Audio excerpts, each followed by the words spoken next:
ഇനി അതിർത്തികളിൽ ഇന്ത്യൻ സേനയ്ക്കെതിരെ ചീറിവരുന്ന ശത്രു കവചിത വാഹനങ്ങളെ തകർത്തെറിയാൻ DRDO രൂപകൽപ്പന ചെയ്ത് വികസിപ്പിച്ചെടുത്ത ആൻറ്റി ടാങ്ക് ഗൈഡഡ് മിസൈലായ സാംഹോ എത്തിക്കഴിഞ്ഞു.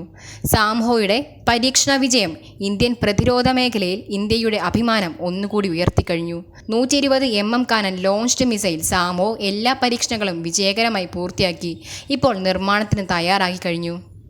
ഇത് ഇന്ത്യയുടെ ടാങ്ക് വിരുദ്ധ യുദ്ധശേഷിയിൽ ഗണ്യമായ മേൽക്കോയ്മ അടയാളപ്പെടുത്തുന്നു.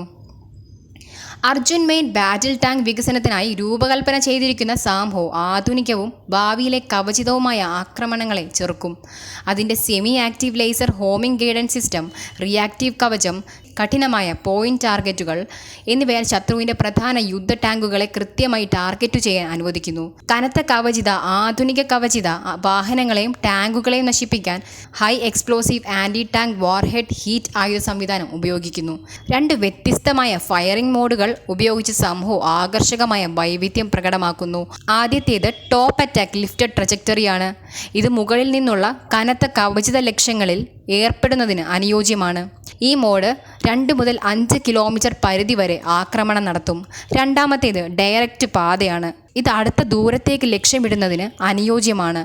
ഇത് സാംഹോയ്ക്ക് 1.5 മുതൽ 2 കിലോമീറ്റർ വരെ പരിധി നൽകുന്നു. കനത്ത കവചിത സൈനിക വാഹനങ്ങളെ തകർക്കാൻ രൂപകൽപ്പന ചെയ്തിട്ടുള്ളതാണ് സാംഹോ പോലുള്ള ആയുധ സംവിധാനങ്ങൾ ഘടിപ്പിച്ച ആൻറ്റി ടാങ്ക് ഗൈഡഡ് മിസൈലുകൾ.